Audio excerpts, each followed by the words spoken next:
எப்படிப்பட்ட பைத்தியம்? பைபிளை படிக்கிற பைத்தியம். இன்னொன்னு இல்ல, அல்லேலியா சொல்றதுல பைத்தியம். வேற சத்தியத்திற்காக சட்டையை கிழிக்காம இருக்கிற பைத்தியம். அல்லேலியா. நல்ல ஆட்களை ஆண்டவரை தன்னுடைய பிள்ளைகளாக நேசிக்கிறார். தன்னுடைய ஜனம் எப்படி இருக்க வேண்டும் என்பதை ஆண்டவர் அறிந்திருக்கிறார். அதனாலதான் சொல்லப்பட்டிருக்கு, மோசம் போகாதிருங்கள். என்ன செய்யக்கூடாது? மோசம் போகாதிருங்கள். யார்கிட்டையும் போய் ஏமாந்துடக்கூடாது, எதுலயும் சிக்கிடக்கூடாது. ரொம்ப ஞானமா, ரொம்ப புத்தியா, ரொம்ப தெளிவா நம்ம நடக்கணும். பிரயாணம் பண்ணி ஒரு கடையில போய் நின்றுருக்கேன். அவர் எப்பாவது ஒரு பழக்கம்தான். எப்பவும் என்ன பண்ணுவாரு அப்படின்னா, நல்லா விபூதி அடிச்சு குங்குமம் வச்சு நல்லா பயங்கரமா தாடி கிடியெல்லாம் விட்டு ரொம்ப பக்திமானா இருப்பார். அவர் ஒரு மெடிக்கல் ஷாப் நடத்துறாரு. அவர்கிட்ட என்ன ரொம்ப சோகமா தெரியும், உங்க முகமெல்லாம் வாடி போயிருக்குத, நீங்க மெலிஞ்சிட்டீங்களே அப்படின்னு சொல்லி சும்மா விசாரிச்சேன். அப்ப சொன்னாரு, நான் மெலியல அப்படின்னாரு. என்னையா? ஏன் நான் ரொம்ப உங்களை நேசிக்கிறதுனால நான் கேட்டுட்டேன் அப்படின்னு. அப்பதான் அவர் சொல்றாரு, என்ன சொல்றாருன்னா, நான் என் பிள்ளைக்காக ஒரு மோதிரம் வாங்கி போட்டேன் என் பிறந்த நாளுக்கு. ஒரு நாள் அந்த மோதிரத்தை போட்டுட்டு என் ஃப்ரெண்டை பார்க்கணும்னு போனேன். அவன் ஃப்ரெண்டினுடைய மனைவி கர்ப்பிணியா இருந்தாங்க. அவங்களுக்கு மெடிக்கல் செலவுக்கு வேணும், காசு இல்லைன்னு சொல்லிட்டாங்க. அப்படின்னு சொல்லி என்ன பண்ணிட்டாங்க, மோதிரத்தை பாட்டு கேட்டாங்க. அதுக்கப்புறம் நான் என்ன பண்ணேன்னா, அந்த மோதிரத்தை கழட்டி கொடுத்தேன். திருப்பி கொடுத்துருங்க, என் வீட்டில் மனைவிக்கு சொல்லாமல் நான் கொடுக்குறேன் அப்படின்னு சொன்ன உடனே வாங்கிக்கிட்டாங்க. அப்புறம் என்ன பண்ணிட்டாங்க அப்படின்னு கேட்டால், திருப்பி போய் பார்த்தா ஆஸ்பத்திரியில் இன்னும் 40,000 கேட்குறாங்கன்னு சொல்லிட்டு இவர் போய் கடை வாங்கி 50,000 கொண்டே கொடுத்துருக்கிறாரு. ஒரு மாதம் கழிச்சு என்ன நடந்ததுன்னு பார்த்தாக்க, அந்த பணத்தை வாங்கலான்னு சொல்லிட்டு என்ன பண்ணியிருக்கிறாரு, அவங்கள்ட்ட போய் கேட்டாச்சுன்னா பணம் இல்லைன்ட்டாங்க. பணம் இல்லைன்னு சொன்ன உடனே அவருக்கு துக்கமா போச்சு, மனசெல்லாம் வேதனையாகி போச்சு. இவ்வளவு தூரம் பழகினவங்க இப்படி துரோகம் பண்ணிட்டாங்களே அப்படின்னு சொல்லி நேற்று வேதனையோட சொன்னாரு. அப்ப நான் அவர் முகத்தை பார்த்து விசாரிச்சப்ப எனக்கு தெரிஞ்சது, இவர் ஏதோ ஒரு சிக்கல்ல இருக்கிறாரு அப்படின்னு நைஸா விசாரிச்சேன். என்ன ஐயா முகமெல்லாம் வாடி போயிருக்கேன்னு கேட்டதுக்கு கடைசியில் இந்த விஷயத்தை யார்கிட்டையும் சொல்லல, என்கிட்ட சொன்னாரு. மனைவிக்கு தெரிஞ்சதுன்னா பெரிய பிரச்சனையாயிடுமே அப்படின்னு சொல்லிட்டு சொல்லாம வேதனையோட இருந்தாரு. அதனால பாருங்க, இந்த உலகத்துல மோசம் போகாதிருங்கள். யாராவது உங்களை ஏதாவது ஒண்ணு கேட்டாங்க, எதுக்கு கேட்கறாங்க, திருப்பி கொடுப்பாங்களா, என்ன ஏதுன்றதெல்லாம் தெரியாம நீங்க போய் என்ன கூடாது, கொடுத்துட்டு போய் மாட்டிக்க கூடாது. இன்னைக்கு நிறைய மக்கள் தன்னுடைய வாழ்க்கையில கஷ்டப்பட்டு ராத்திரியும் போது உழைச்சு தான் பிள்ளைகளுக்காக சேர்த்து வச்சத எவனோ என்ன பண்றாங்க, மோசடியாக என்ன பண்றாங்க, பழகிட்டு அந்த பணத்தெல்லாம் என்ன பண்றாங்க, சுருட்டிக்கிட்டு போயிடுவாங்க. இப்படிப்பட்ட என்ன துரோகங்கள் நடக்கிறது. அதனால சபையில இருக்கிறவங்க பாத்தீங்கன்னா நிறைய இடத்துல சபையில உட்கார்ந்துருப்பாங்க, வெளியில இருந்து வருவாங்க, முன்ன பின்ன தெரியாது, ரொம்ப அக்கா தங்கச்சி மாதிரி பழகுவாங்க, வீட்டுக்கெல்லாம் வருவாங்க போவாங்க, ரொம்ப க்ளோஸா நேசிக்கிற மாதிரி இருப்பாங்க. அப்புறம் சொல்லுவாங்க, நாங்க ஒரு தொழில் ஆரம்பிக்கணும். அப்போ என்ன எதுக்காக நம்மள்ட்ட வராங்க, மற்ற வீட்டுக்கெல்லாம் போறோன்னா இவங்க வீட்டுல நல்ல நகை நட்டு பணம் நல்ல வசதியா இருக்காங்கன்னு தான் அங்க பழக வருது. காரணம் என்னன்னா ஒரு திட்டத்தோட வராங்க. கடைசியில பார்த்தாக்க உன் சகோதரன் நீ நேசிக்கணும் அப்படின்னு சொல்லி பைபிள்ல சொல்லியிருக்கு, அவன் குறைகளை நீ தீர்க்கணும்னு சொல்லி பைபிள்ல இருக்கு அப்படின்னு சொல்லிட்டு ரொம்ப அன்பா பேசிட்டு என்னடா பிளான் பண்ணலாம், எப்படா வாங்கலாம்னு சொல்லிட்டு பணத்தை என்ன பண்றாங்க, வாங்கிட்டு அவங்கள கவுத்து விட்டு போயிடறாங்க. இப்படி நிறைய இடங்கள்ல நடக்கிறது. நீங்கள் மோசம் போகாதிருங்கள். முதல்ல பணம் காசு பொருளாதாரத்துல உங்களுக்கு துரோகம். ரெண்டாவது ஒரு இடத்துல என்ன அப்படின்னு கேட்டீங்கன்னாக்க, சத்தியத்தில் என்ன பண்ணுவாங்க, பொய்யை புனைவார்கள், கதையை புனைவார்கள், எல்லாவற்றையும் திரிப்பார்கள். நீங்க 10 கற்பனை சொன்னீங்க, அதுல என்ன சொல்லப்பட்டிருக்கு, ஒரு சொரூபத்தை ஒரு உருவத்தை வழிபடக்கூடாது சேர்க்கக்கூடாதுன்னு சொல்லியிருக்கு. ஆனா எல்லாம் பாத்தீங்கன்னாக்க விக்கிராராதனை கூடாதுன்னு சொல்றவங்க கூட என்ன பண்றாங்க, அவங்க வீட்டுல பெரிய படத்தை வச்சுக்கிட்டு ஒரு கிழட்டு உருவத்தை, ஒரு தாடி வச்ச உருவத்தை, ஒரு கட்டையில தொங்கக்கூடிய ஒரு உருவத்தை இதுதான் இயேசுன்னு சொல்லி வீட்டுல வச்சிருக்கிறாங்க, போட்டோவை வச்சிருக்கிறாங்க. இது என்னையா கூத்து அப்படின்னு கேட்டாக்க இதுதான் இயேசுன்றாங்க. அப்ப என்ன நடக்குது நாட்டுல அப்படின்னா, அது ஒரு துரோகம், விசுவாச துரோகம். காம்ப்ளிமெண்ட் கொடுக்கணும், கிஃப்ட் கொடுக்கணும்னு சொல்லிட்டு என்ன பண்றாங்க அவங்க கிறிஸ்தவங்க அப்படின்னு சொல்லிட்டு என்ன பண்றாங்க, ஒரு சிலைகளையோ ஒரு சிலுவைகளையோ ஒரு படங்களையோ வாங்கி கொண்டு வந்து கொடுக்குறாங்க. அப்புறமா என்ன பண்றாங்க, அதுல ஒரு வசனத்தையும் போட்டு கொடுத்துருவாங்க, ஏன்னா தூரம் போட முடியாது அப்படின்னு சொல்லிட்டு. இப்படியெல்லாம் பாருங்க, இன்னைக்கு உலகத்துல நூதனமாக சபைகளுக்குள்ளே என்ன அப்படின்னா தேவனுடைய கற்பனைக்கு விரோதமான ஒரு காரியங்களே இன்னைக்கு சபைகள்ல நடக்கிறது. என்ன வருஷத்துல வாக்கு தத்தம்னு வந்ததுன்னா, வாக்கு தத்தம் என்று ஒண்ணு வந்ததுன்னா அதுலயும் என்ன பண்ணுவாங்க அப்படின்னு கேட்டாக்க, இயேசு கிறிஸ்து மாதிரி ஒரு படத்தை போட்டு அழகாக என்ன பண்ணா ஒரு வசனத்தை போட்டு அப்படியே என்ன பண்றாங்க கொடுக்குறாங்க, அதை வீட்டுல மாட்டுறாங்க. அப்ப என்ன நடக்குங்க, உருவத்தை சொரூபத்தை உள்ளே கொண்டு வந்து சேர்க்கிறார்கள். இப்படிப்பட்ட இடங்களிலே நாம் பார்க்கப்படும் போது மிகுந்த எச்சரிக்கை உள்ளவர்களா இருக்க வேண்டும். ஆண்டவருடைய முதலாவது விசுவாச துரோகம் எங்க நடக்குது, எங்க மோசம் நடக்குது அப்படின்னு பார்த்தா சொரூபங்களையும் உருவ வழிபாடுகளையும் தான் முதல்ல மோசங்கள் நடக்கிறது. எச்சரிக்கை உள்ளவர்களாக இருக்க வேண்டும். உங்க வீட்டுல வசனம் இருக்குதா, தொங்குதா? எங்க யார் வீட்டுல இருக்கு, யார் வீட்டுல எல்லாம் வசனங்கள் இருக்கு? இருக்கிற வீட்டுல எல்லாரும் வீட்டுல இல்லையே, கொஞ்சம் பேர் ரொம்ப அமைதியா இருக்காங்க. அதனால இனிமே வீட்டுக்கு உள்ளேயும் வசனம் இருக்கணும், வீட்டுக்கு வெளியிலையும் வைக்கணும். விசேஷமா எங்க இருக்கணுமா, வீட்டுக்கு வெளியில தான் வைக்கணும். காரணம் என்னன்னா, கடந்து ஓடுகிறவர்கள், கடந்து செல்லுகிறவர்கள் அதை பார்க்க வேண்டுமா, பைபிள் சொல்லுது. கடந்து ஓடுகிறவன் வாசிக்கும்படி அங்க எழுது அப்படின்றது. நீங்க உங்க வீட்டுல வசனத்தை வெளியில எழுதி வச்சிருக்கீங்களா? அப்போ ஆண்டவருடைய திருவசனத்தை ஒரு வசனம் எழுதினாலும் அந்த வசனம் கடந்து போகிறவர்கள், நடந்து போகிறவர்கள் அதை பார்த்து அவர்கள் ரட்சிக்கப்படுவார்கள். அல்லேலூயா, அல்லேலூயா. ஒரு விஷயத்தை நல்லா தெரிந்து கொள்ள வேண்டும். பாவம் செய்யாமல் நீதி கேட்க விழித்துக் கொண்டு தெளிந்தவர்களாக இருக்கணுமா. நீதிக்கு விழித்திருக்கணும் அப்படின்னா என்ன அர்த்தம்? விழித்திருக்கணும், நீதிக்கென்று விழித்திருக்கணும் அப்படின்னா என்ன அர்த்தம்? வேத வசன தியானங்களிலே கவனமாக நாம் இருக்க வேண்டும். வேதத்தை தியானிக்கிறதுல கள்ளோபதேசம் இருக்குதா, சரியா அவர் சொல்றது சரியா தப்பான்றதை நம்ம பார்க்கணும். இதுல ஆழமான சத்தியங்கள் இருக்கிறதா என்பதை பார்க்க வேண்டும், உண்மை இருக்கிறதா என்பதை பார்க்க வேண்டும். நிறைய பேர் பிரசங்கிகள் நிறைய விதவிதமாக பேசுவார்கள், எல்லாம் பார்ப்பாங்க, அதுல உண்மை இருக்குதான்றதை பார்க்கணும். மனக்கண் திறந்து மனக்கண்ணிலே விழித்தவர்களாக வேத வசனத்தை கவனிக்க வேண்டும், அதனுடைய அர்த்தத்தை புரிந்து கொள்ள வேண்டும்.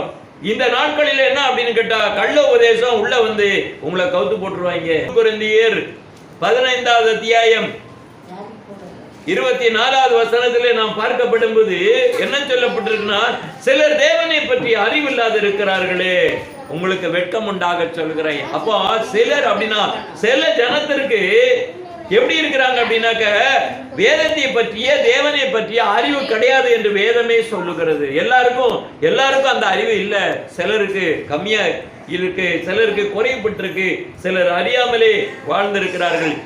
புத்தியினனே, நீ விதைக்கிற விதை செத்தால் ஒழிய உயிர்ப்பிக்க மாட்டாதே. அவன் விதை விதைக்கிறோம், எதுக்கு விதைக்கிறோம்? பலன் கொடுக்கணும், அது செடி வரும், அது பூ பூக்கும், காய் காக்கும். அப்ப ஒரு விதை என்ன செய்ய வேண்டும்? பூமிக்குள்ள செத்து உயிர்ப்பிக்கிறது, அதுதான் விதை. இந்த இடத்துல ஒரு செடியை நம்ம பார்க்கிறோம், ஒரு விதையின் மூலமாக அது என்ன செய்யறது? வெளியில தழைத்து வந்தது. அதே போலதான் அங்கே சொல்லப்பட்டிருக்குது. ஆண்டவர் சொல்லுகிற ஒரு வசனத்தை பாருங்க, 42வது வசனத்தை நம்ம வாசிங்க. மரித்தோரின் உயிர்த்தெழுதலோ அப்படியே இருக்கும், அழிவுள்ளதாய் விதைக்கப்படும், அழிவில்லாததாய் எழுந்திருக்கும், கனவீனம் உள்ளதாய் விதைக்கப்படும், மகிமை உள்ளதாய் எழுந்திருக்கும். அல்லேலூயா.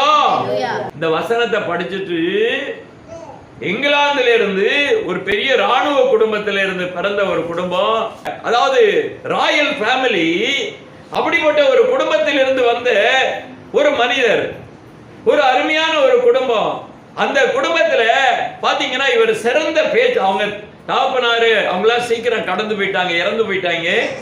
ஆனாலும் அவர் என்ன பண்ணாரு அப்படின்னு கேட்டீங்கன்னாக்க, 1815வது ஆண்டிலே என்ன பண்ணார் அப்படின்னு கேட்டீங்கன்னா, அவர் பிறந்து என்ன செய்திருக்கிறார் என்றால், அவர் முதலாவதாக சிறு மாணவனா இருக்கும்போது தன்னுடைய பெற்றோர்களை பறி கொடுத்தபடினாலே சொந்தக்காரங்க, மாமனார், அங்கிள் என்ன பண்ணாரு? உதவியாக இருந்து அவரை வளர்த்தாரு. ஆனா ஒரு காரியம் நல்லா தெரிந்து கொள்ளுங்க, ஆண்டவர் அவரை எப்படி பார்த்திருக்கிறார் அப்படின்னா, சிறந்த மனிதனாக பார்த்தார், சிறந்த மாணவனாக பார்த்தார். காலேஜ்ல பாத்தீங்கன்னா நம்பர் 1ங்க, சுறுசுறுப்பா ஓடிக்கிட்டே இருப்பாரு, அங்கே இங்கேயும் வேகமா போவாரு. கடைசியில சிறந்த பேச்சாளராக இருந்தாரு. கடைசியில கேம்பிரிட்ஜில் என்ன பண்ணாரு அப்படின்னு கேட்டீங்கன்னா, பெரிய ப்ரொஃபஸரா இருந்தாரு. அப்படிப்பட்ட ஒரு மனுஷரை ஆண்டவர் என்ன பண்ணாரு? அன்றைக்கு அழைத்தாரு. அல்லேலூயா. என்ன சொல்லி அழைத்தாரு? இந்த வசனத்தை வச்சுதான் அழைச்சாரு. இப்ப நீங்க படிச்ச 1 கொரிந்தியர் 15 பார்த்து தான் அவர் என்ன பண்ணாரு அப்படின்னு கேட்டீங்கன்னா, இந்த வார்த்தையின் மேல விசுவாசமாக இருந்தாரு. கனமுள்ளதாய் விதைக்கப்படும், மகிமையுள்ளதாய் எழுந்திருக்கும். இந்த வசனத்தை பிடிச்சி ஆண்டவர் அவரிடத்திலே பேசினாரு. நீங்கள் இயேசு கிறிஸ்துவினுடைய ரத்தத்தினாலே கிரயத்திற்கு கொல்லப்பட்டீர்கள், இனிமே உங்கள வாழுகிறவர் கிறிஸ்து என்கிற வார்த்தைகள் எல்லாம் படித்தாரு. எல்லாத்தையும் படிக்க படிக்க ஆண்டவர் அவரை ஒரு மிஷனரியாக, அவரை உணர்த்தும்படியாக ஆண்டவர் அவரோட பேசிக்கொண்டே வந்தாரு. இந்தியாவுடைய ஊழியத்திற்காக தன்னை ஒப்பு கொடுத்தாரு. அப்படியாக ஒப்பு கொடுத்து இந்தியாவுக்கு வந்து இறங்கினாரு. CMS கேள்விப்பட்டிருக்கீங்களா ஐயா? CMS செக்ரட்டரியாக சென்னைக்கு வந்து இறங்கினாரு. இங்க வந்து அப்பாயின்மெண்ட் வாங்கணும்னு இங்க வந்து எல்லாத்தையும் பார்த்தாரு. அவரை பார்த்த இடத்துல பார்க்கப்படும் போது வசனம் விதைக்கப்படாத இடம் எது என்று பார்த்தாரு. கன்னியாகுமரி பகுதிகளிலே சில ஊழியங்கள் நடந்தது. அதுக்கப்புறம் பாத்தீங்கன்னா திருநெல்வேலி பகுதிகளிலே ஊழியங்கள் நடக்கவில்லை என்று சொல்லி, அந்த ஏரியாவில் மிஷனரிகள் இல்லை என்று சொல்லி விருதுநகர் மாவட்டம் சிவகாசிக்கு சென்றாரு. சிவகாசியில போயிட்டு என்ன பண்ணாரு அப்படின்னு கேட்டீங்கன்னா, தெரு தெருவா பிரசங்கம் பண்ணாரு. தலையில ஒரு தொப்பி இருக்கும், ஒரு கோட்டு இருக்கும். அப்படியே போய் என்ன பண்ணுவார் அப்படின்னா, இயேசு கிறிஸ்துவானவரை குறித்தும் இந்த உலகத்தினுடைய மனிதனுடைய ரட்சிப்பை குறித்தும் தெளிவான போதனையை கொடுத்தாரு. தீர்க்க தரிசனங்களை உரைத்தாரு. அநேகர்கள் அந்த வசனத்தை கேட்கப்படும் போது, இந்த உலகத்திலே ரட்சிப்புக்கென்று உலகத்திலே ஒரே ஒரு திட்டம், ஒரே ஒரு மார்க்கம், ஆண்டவராய் இயேசு கிறிஸ்துவினுடைய மார்க்கம் என்பதை தெளிவாக சொன்னபோது, அந்த சிவகாசி பகுதிகளிலே அவர் ஊழியம் செய்யும் போது, வடக்கு திருநெல்வேலி பகுதிகளில் அவர் ஊழியம் செய்யும் போது நிறைய பேர் என்ன பண்ணாங்க அப்படின்னாக்க, எல்லாரும் ஓடி ஓடி கல்லாலே எறிந்தாங்க. பல இடத்துல கல்ல கொண்டே எடுத்து எரியும் போது உடம்புல காயம் ஏற்பட்டது. தலையில கல்ல கொண்டே இருந்தாங்க, உடம்புல கல்ல கொண்டே இருந்தாங்க. ஆனாலும் அவர் என்ன பண்ணாரு அப்படின்னா, தேவன் அவரை அங்க நிறுத்தினாரு. அவரை நிறுத்தினபடினாலே அவர் தொடர்ந்து பிரசங்கம், கல்ல கொண்டே இருந்தாலும் தொடர்ந்து பிரசங்கம் பண்ணிக்கொண்டே இருந்தார். அப்படிப்பட்ட பிரசங்கம் பண்ணும்போது கடைசியில் என்ன ஆச்சு அப்படின்னா, சில கிராமங்களுக்கெல்லாம் போனாரு. எல்லா இடத்துலயுமே பிரசங்கம் பண்ணாரு.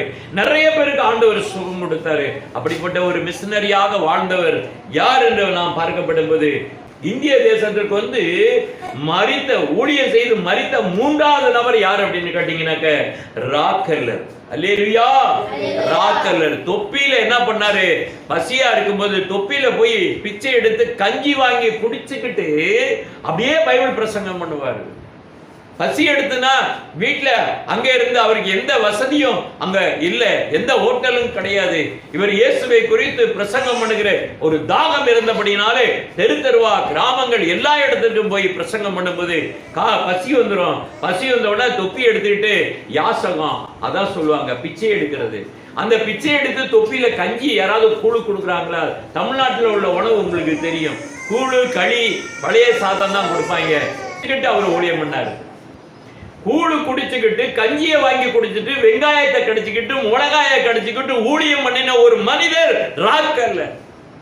அப்ப ஏற்பட்ட ஒரு தேவ மனிதன் கடைசியில் என்ன ஆகி போச்சுன்னா, அவரு அங்கே என்ன பண்றாருன்னா, அங்கே வாழ்ந்து அங்கே ஊழியம் செய்து அநேக ஊழியத்தை எல்லா இடத்திலையும் ஸ்தாபித்தவர் அவர்தான். இன்றைக்கு வைராக்கியமான சபைகள், வைராக்கியமான ஊழியக்காரர்கள் இன்றைக்கு சிவகாசி, விருதுநகர், திருநெல்வேலி பகுதியில் எழும்புவதற்கு காரணமாக இருந்தவர் யார் என்று பார்த்தால் இந்த ராக்லேண்ட்.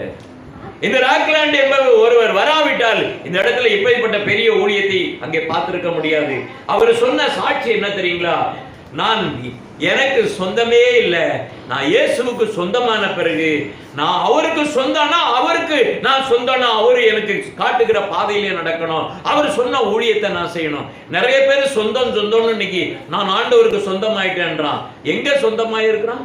ஆண்டவருக்கு அவன் என்னத்தை செய்திருக்கிறான், என்னத்தை சாதிச்சிருக்கான், என்னத்தை கொடுத்திருக்கிறான், என்னத்தை ஊழியத்தை பண்ணியிருக்கிறான், என்னத்தை அவன் ஊழியத்துல என்ன மிகப்பெரிய சாதனை பண்ணான், நான் இயேசுவின் பிள்ளைன்றான். அப்புறம் என்னத்தை செய்தா இயேசுவின் பிள்ளை, இயேசுவின் ஊழியக்காரன் அவன் என்னத்தங்க செஞ்சான்? ராக்லாண்ட் மாதிரி செய்த ஊழியம், நான் இயேசுக்கு சொந்தமானவன் என்று சொன்னாரே. அது மாத்திரமல்ல, கோதுமை மணி விழுந்து நிலத்திலே விழுந்து சாக வேண்டும் பலன் கொடுக்கும் என்று சொல்லுகிற வார்த்தையின்படி இன்னைக்கு எத்தனை பேர் இன்னைக்கு ஊழியத்தில் இருக்கிறாங்க? நான் ஊழியத்துக்கு வந்திருக்கிறேன் ஊழியக்காரன் சொன்னானே, எவன் இருக்கிறான் அந்த உலகத்துல? அந்த காலங்களிலே மிஷனரி வாழ்க்கையிலே வாழ்ந்து இப்படியாக நிலத்திலே விழுந்து சாக வேண்டும் என்று சொன்ன ஒரு மனிதர் இந்த இந்தியா தேசத்திலே தமிழ்நாட்டு பகுதிகளிலே ஊழியம் செய்தார் ராக்லாண்ட் என்பதை நீங்கள் புரிந்து கொள்ள வேண்டும். அவர் மரிக்கும் போது என்ன நடந்தது தெரியுங்களா? பூமி எங்க அந்தகாரமாச்சு, பயங்கர இடிமின்னல் ஆச்சு. அது வரைக்கும் அப்படிப்பட்ட ஒரு இடிமின்னல் யாரும் பார்த்ததில்லை. பயங்கரமான மழை கொட்டுச்சு, பெரிய வெள்ளம் போல எங்க பார்த்தாலும் தண்ணி ஓடுச்சு. அவருக்காக வானம் அழுதது, வானம் சாட்சி கொடுத்தது என்று ஜனங்கள் அன்றைக்கு பேசினாங்க. இப்பேற்பட்ட வறட்சியான பூமியில இப்படிப்பட்ட பெரிய மழை வந்தது சரித்திரமே இல்லை.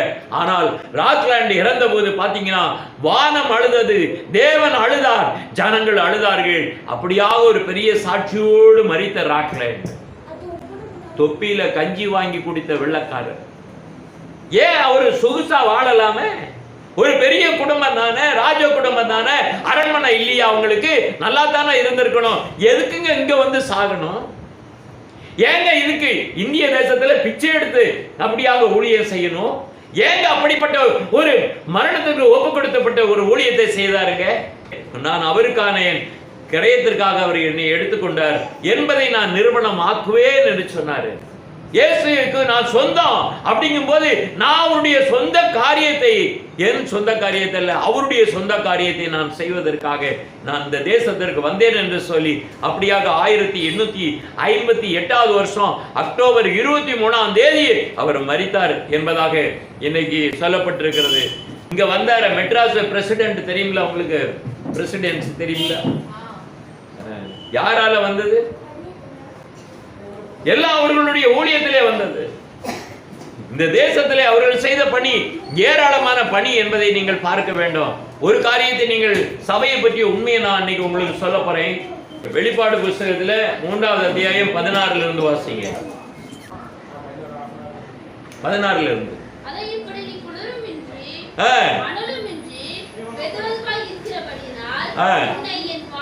இந்த கடைசி காலத்தினுடைய திருச்சபை எதுங்க? இந்த கடைசி கால திருச்சபை எது? லவோதிக்கேயா சபை. இதுக்கு இருக்கக்கூடிய சீக்கு நோய் தீரவே தீராது, குணமாக்கவும் முடியாது என்று வேதம் சொல்லுகிறது. இந்த கடைசி கால சீக்கு பிடிச்ச இந்த சபைக்கு ஆண்டவர் சொல்லாரு, குளிரும் கிடையாது, அனலும் கிடையாது, வெது வெதுப்பா இருப்ப நான் வாந்தி பண்ணி போடுவேன்றாரு. இது எந்த கேஸ்? இது வாந்தி கேஸ். இதை துப்ப வேண்டிய சபைகள் என்று ஆண்டவர் சொல்லுகிறார். துப்பி போட வேண்டிய, தூரப்பட வேண்டிய சபை இந்த லவோதிக்கேயா சபை. இதை குறித்து தான் நாங்க சொல்லுகிறது. 17 வாசிங்க. நீ நிர்பாக்கியனும் பரிதபிக்கப்பட்டவனும் தரித்திரனும் குருடனும் நிர்வாணிமாயிரு. என்னென்ன இருக்குது? இந்த சபை எப்படி இருக்குதா? லவோதிக்கேயா சபை எப்படி இருக்கு? நிர்பாக்கியமா இருக்கு, பரிதாபமா இருக்குது, தரித்திரமா இருக்குது, குருட்டுத்தனமா இருக்குது, நிர்வாணியமா இருக்கிறார்கள் என்று இந்த சபையை குறித்து இங்க தீர்க்க தரிசனம் சொல்லப்பட்டிருக்கு. ஆனா அந்த சபையில உள்ளவங்க என்ன சொல்றாங்க? அந்த சபை என்ன சொல்லுகிறது? அந்த லவோதிக்கேயா சபையினுடைய பதில பாருங்க, அதுக்கு கீழே வாசிங்க. நாங்க ஐஸ்வர்யமாய் எப்படி இருக்கிறாங்க? நாங்க ஐஸ்வர்யமா இருக்கிறோம், திரவிய சம்பனன், எனக்கு ஒரு குறை இல்லை, உலகத்தில் உள்ள எல்லா பணக்காரங்களை போல நாங்கள் வாழ்ந்து கொண்டு இருக்கிறோம், சீமானாக நாங்கள் வாழ்ந்து கொண்டு இருக்கிறோம், செழிப்பாக வாழ்ந்து கொண்டு இருக்கிறோம், செழிப்பான சபையாக காட்டிக் கொண்டிருக்கிறது இந்த லவோதிக்கேயா சபை. தன்னுடைய பிள்ளைகள் எல்லாரும் என்ன செய்யறாங்க அப்படின்னா, கனடால இருக்கிறாங்க, ஆஸ்திரேலியா இருக்க, பிரான்ஸ்ல இருக்காங்க, அமெரிக்கால இருக்காங்க, லட்ச லட்சமாக சம்பளம் வாங்குறாங்க, கோடி கோடியாக பங்களா கட்டுறாங்க, கோடி கோடியாக என்ன பண்றாங்க? டெபாசிட் வச்சிருக்கிறாங்க, கார் வச்சிருக்காங்க, எல்லாம் வச்சிருக்கிறாங்க, எல்லா வசதியும் வச்சுக்கிட்டு நாங்க ஐஸ்வர்யமா இருக்கிறோம், நாங்க திரவியத்தோட இருக்கிறோம், உலகத்திலே நாங்கள் சீமானாக வாழ்ந்து கொண்டு இருக்கிறோம் என்று சொல்லுகிற சபை தான் அது. ஆனா ஆண்டவருடைய பார்வையில சொல்லப்பட்டிருக்கு, நீங்க பரிதாபமா இருக்கிறீங்க, ஆண்டவருடைய வார்த்தை சபையை குறித்து சொல்லுகிற வார்த்தையை கவனிங்க. எதுல நீங்க குருடர்கள், எதிலே நீங்கள் நிர்வாணிகள், எதிலே நீங்கள் தரித்திரர்கள் என்று பார்க்கப்படும்போது ஆவிக்குரிய ஜீவியத்தில், ஆவிக்குரிய வாழ்க்கையிலே, தேவ சமூகத்தில் வசனத்தின்படியாக அவருடைய ஜீவியம் கிடையாது. ஆனா பணம், பொருள், ஆசை, உலக செல்வத்துல நிறைஞ்சிருப்பாங்க. ஆனா ஆவிக்குரிய ஜீவியத்தில் அவுட்டு. வசனம் சொல்லுது, அப்பா சொல்றாரு. 18 வாசிங்க. நீ ஐஸ்வர்யன் ஆகும்படி நெருப்பிலே புடமிடப்பட்ட பொன்னையோ அடையாளம் தோன்றாதபடிக்கு நீ உடுத்திக் கொள்வதற்கு வெண்வசரத்தையும் என்னிடத்திலே வாங்கிக் கொள்ளணும். நீ பார்வையிடும்படி உன் கண்களுக்கு கலிக்கப்பட வேண்டும் என்று உனக்கு ஆலோசனை சொல்லுகிறேன் என்று சொல்லுகிறார். கர்த்தர் திருச்சபைக்கு சொல்லுகிறார், லவோதிக்கேயா சபைக்கு சொல்லுகிறார், நீ என்கிட்ட வந்து நீ நிர்வாணமா இராதபடி நீ என்கிட்ட வஸ்திரத்தை வாங்கிக் கொள் என்று சொல்லுகிறார். அப்ப என்ன, ரட்சிக்கப்படாத சபையாக இருக்கிறது. ரட்சிப்பினிய வஸ்திரத்தை வாங்கிக்கோன்னு சொல்றாரு. கண்ணை திறக்கணும், ஆண்டவர் தான் திறக்கணும். ஆண்டவர் தான் திறக்கிறவராக இருக்கிறார். அவங்களுடைய இருதயத்தை திறக்கிறவர், மனக்கண்ணை திறக்கிறவர் ஆண்டவர்.